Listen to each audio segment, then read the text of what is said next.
Okay, so from here you can see I have the words. I can move them around. I can just drag and click. I can create a selection box, a rectangle with black, and then anything inside it becomes selected. I can move that around as well.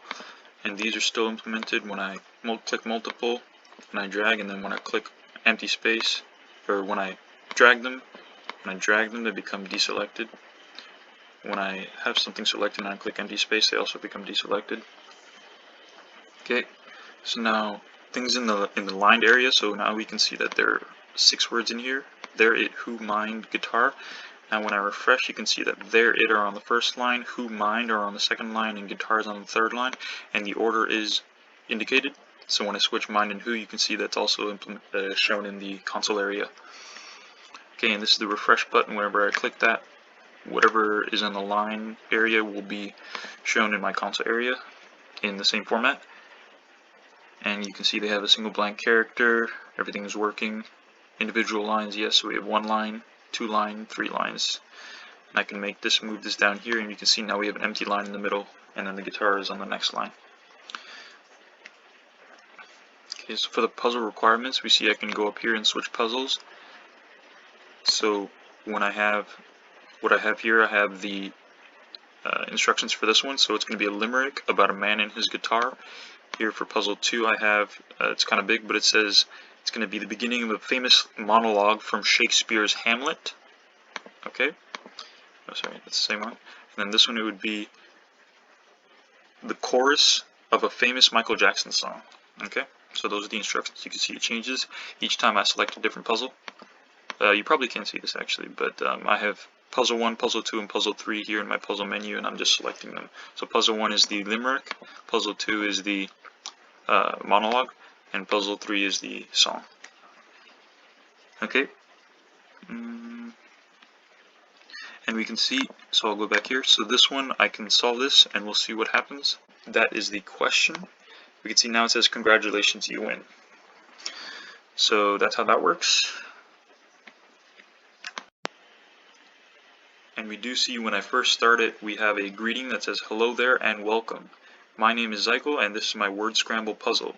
And then there's some instructions, some introductory instructions. To change puzzles, select different ones from the puzzle menu above, and that will be up here. And then once I select a different puzzle, and then here we have the specific instructions for this one. So as it's still a limerick, but when I click puzzle 1, the introductory greeting and instructions disappear, and we're just left with the song specific, or sorry, the puzzle specific instructions. Okay, so now from the code we can see all these things are still being applied. Now if you click and drag from an empty area on the canvas, it should create a bounding box. So my box here, I created these. So I created a array list, or there was a few instance variables I created here. So you can see I have empty click, which is a boolean, which tells me whether I clicked on an empty space, or whether the click originated on an empty space. Then I have an array list that creates that holds box lines, and that's what I use to create my selection box. We'll see that it's called box lines, and it holds line objects. Then I have the list of words to be printed to the console area. So this is an array list of draggable words. So my array list, the original array list, holds array list of draggable words, and these are essentially my lines or my sentences, and each sentence has words. And so this array list of array lists is called solution lines, plural. And then we see I have a puzzle. So my current puzzle, I initialize, or an instance variable, to be the first puzzle, which is the limerick. Then I have a string for the instructions, and this is initiated here because it'll be changing, and I want it to be able to access it from any part in my class, in my mouse application class. And then I have the console area text, so that's going to be whatever's printed in the console area. So going back down here to my box, so I create line objects with these coordinates.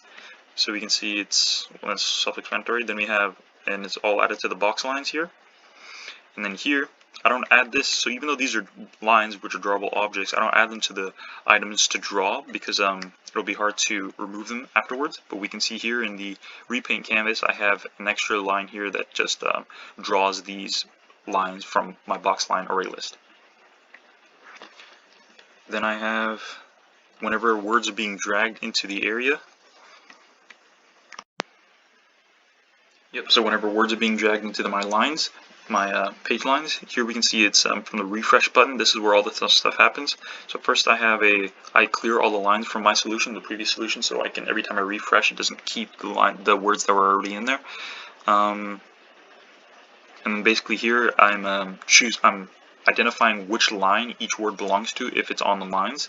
If it's not on the lines, then I'm not concerned with it. That's why it's only, yep. And then here I have my solution lines here. It just tells me, it orders it now from left to right. It'll be in the correct order in my array list. And then here it becomes the console area text. So here I'm just adding words to the console area text to be printed as strings, because here they're still in the draggable word format. So now they become strings in the correct order. And then here I create a enter, or whatever that's called, to create new lines for each line in my array list. So each array list in my array list of solution lines is its own line, and therefore it should have its own line. And then afterwards I have a check solution. So here is just telling me whether I'm correct, and we'll see this later, but that's part of the puzzle. And then yep, so this is the sentence structure, then the sentence requirements, and the puzzle requirements. So as we saw, there's a greeting already from the application. Then there are some puzzle menu items. There's 3. I'll show you them here. So we have 3 puzzle menu items. So here we can see they're not in the correct order. So this is a limerick, and it makes no sense here, so you can't really look at this for hints. Here we have the beginning of the famous monologue, and we see the instructions are here, and then we have the answer codes here. They're all present.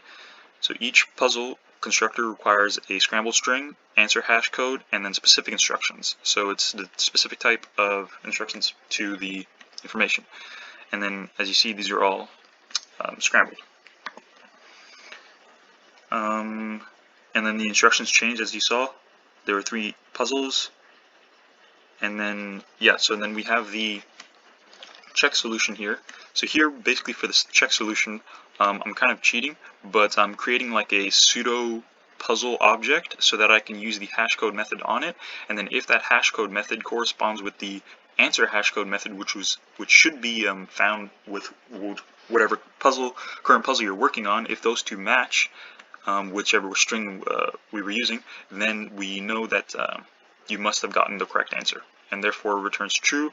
And then if this returns true, then when you go back up here, if this is true, then it clears the console and it prints "Congratulations, you won."